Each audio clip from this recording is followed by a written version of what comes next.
হয়ে গিয়েছি যে কৃষ্ণনগর শহরের আমাদের যারা একসময় লড়াই করে মমতা বন্দ্যোপাধ্যায়ের মতো নেত্রীর সঙ্গে আজকে সমস্ত পশ্চিম বাংলা পর্যন্ত আমরা বিভিন্ন জায়গায় বিভিন্ন অনুষ্ঠানে উপস্থিত থেকে তৈরি করেছি।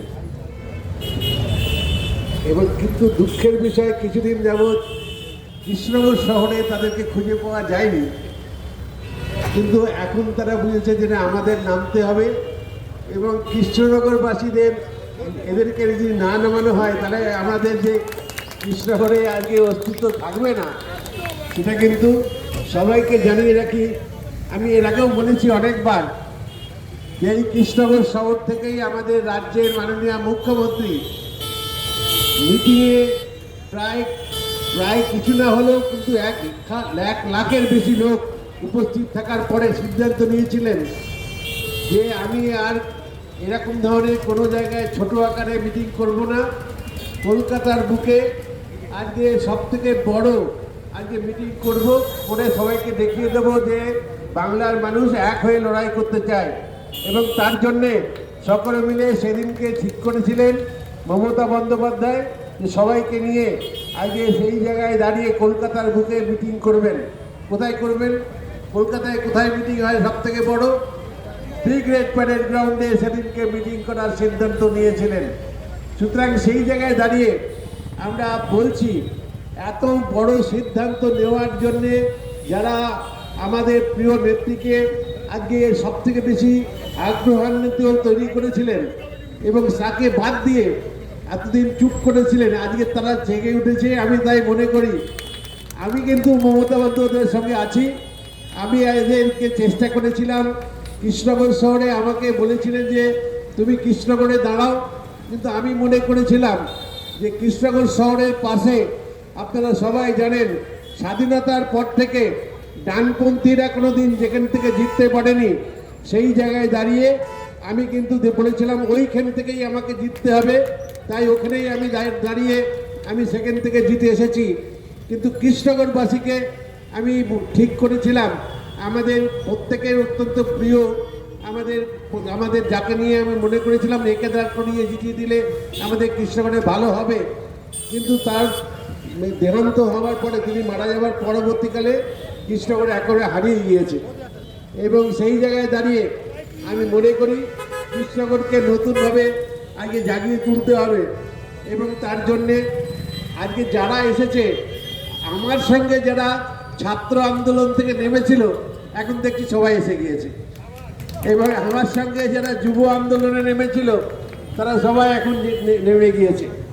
কেউ চাকরি করেছে, কেউ আবার ব্যবসা করাতে নিজেকে নিয়োজিত করেছে, সবাই মিলে আছে, কিন্তু রাজনীতিতে নেই কিন্তু খুব একটা, যতই বলুন না কেন। আজকে তারা যে আছে কিন্তু জাগো বাংলার জন্যে আজকে তারা কিন্তু বেশ কিছু মানুষ যারা আজকে সেই সময় থেকে এগিয়ে গিয়েছে, তারা জাগিয়ে তোলার চেষ্টা করেছে কিন্তু নিজে জাগিনি, যাই বলুন না কেন। আজকে আমি খুবই খুশি যে আমার বয়স 70 বছর হয়ে গেল, কিন্তু আমি এখনও জেগে আছি। ওদেরকে নতুন করে জাগাতে হবে, তার জন্য আমাকে নিয়ে এসছে। সুতরাং আমি সবাইকে ধন্যবাদ জানিয়ে বলছি, জাগো ভাই, আরও জাগো, কারণ এই বাংলাকে জাগাতেই হবে।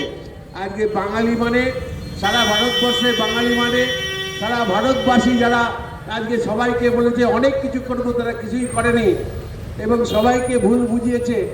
এবং আমাদের যারা একসময় দেশের স্বাধীনতা আন্দোলনে যারা একজনও তাদের জীবন দেওয়ার জন্যে এতটুকু সম্ভাবনা তারা দেখায়নি, যারা ভারতবর্ষের রাজনীতিতে আমাদের সব থেকে বেশি সর্বনাশ করেছে, এবং কেউ যদি পতাকা নিয়ে, জাতীয় পতাকা নিয়ে ঘুরেছে, তাদের বিরুদ্ধে আজকে থানায় গিয়ে কেস করেছে, সেই সমস্ত আজকে বিজেপি নামক আজকে সব থেকে জঞ্জাল পার্টিটা আজকে আমাদের সর্বনাশ করার জন্য আজকে সব থেকে বেশি এগিয়েছে। তাদেরকে যদি আমরা তার বিরুদ্ধে আজকে এগিয়ে না যাই, তাহলে আমার মনে হয় আবার সেই জায়গায় দাঁড়িয়ে যারা জীবন দিয়েছে, যারা দেশের জন্য স্বাধীনতা এনেছে, বলেছে আমাদের এমন একজন আছেন যিনি বলেছিলেন রক্ত দাও আমি তোমাদের স্বাধীনতা দেব, সেইখানে দাঁড়িয়ে রক্ত দিয়েই আজকে প্রমাণ করছে আমাদের এই জাগো বাংলার সবাই মঞ্চ থেকে যারা এগিয়ে এসছে, রক্ত দেব এবং আমাদের বাংলাকে নতুন করে জাগিয়ে দেব।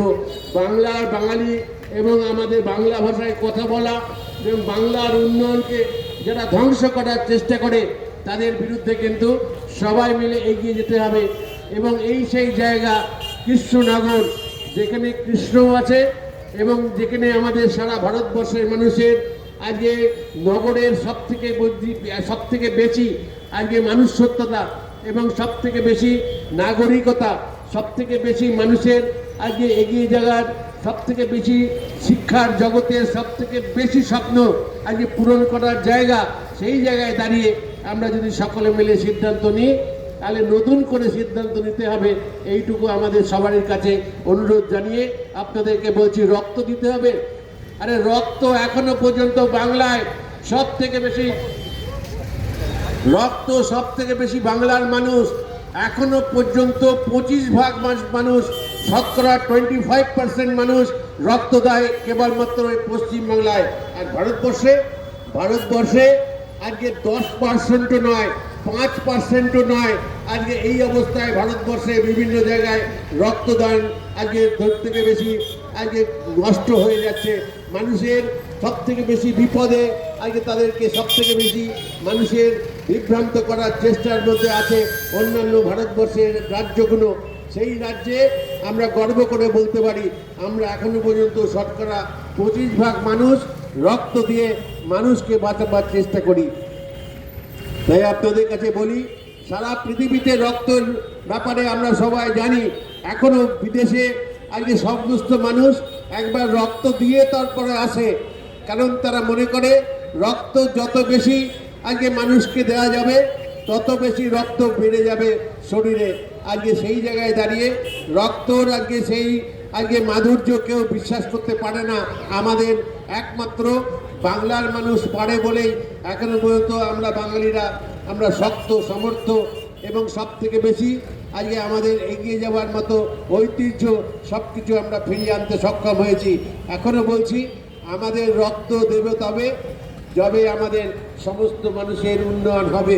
এবং সেই জায়গায় দাঁড়িয়ে সমস্ত মানুষের জন্যে আজকের এই বার্তাটুকু আপনাদের সবাইকে দেখি যাই আমরা সবাই মিলে আমাদের স্বপ্নটা পূরণ করা নয়, আমাদের বাস্তবটা আমরা সমস্ত মানুষের মধ্যে বিলিয়ে দিয়ে এই প্রমাণটুকু যেন করতে পারি যে আমরা রক্ত দিয়ে আমরা আবার নতুন করে আমরা মানুষকে এগিয়ে নিয়ে যাব। এটাই হচ্ছে সব থেকে বড় বিষয় আমাদের। তাই আগামীকাল কিন্তু আজকে তৃণমূল কংগ্রেসের প্রতিষ্ঠা দিবস এবং এই তৃণমূল কংগ্রেস দল প্রতিষ্ঠিত হওয়ার পরেই বাংলাকে নতুন করে আগে জাগিয়ে তুলেছে। কারণ আমরা দেখেছি আমাদের কেবলমাত্র মানুষকে বিভ্রান্ত করার জন্য একটা রাজনৈতিক দল প্রায় নেই করে আগে প্রায় 34 বছর ধরে পশ্চিমবাংলায় ক্ষমতায় থেকেছে, কিন্তু মানুষের কোনো উন্নয়ন দেখিয়ে যেতে পারেনি। একজন মেয়ে, তার নাম মমতা বন্দ্যোপাধ্যায়, লড়াই করে বাংলার মানুষকে বলেছিলেন যে আপনারা আমাদের ভোট দিন, আমাদের পশ্চিমবাংলায় ক্ষমতায় নিয়ে আসুন। কারণ এই পশ্চিমবাংলায় যারা ক্ষমতায় এতদিন ধরে ক্ষমতায় এসেছিল এবং ছিল, তারা কি বলতো, গরিবের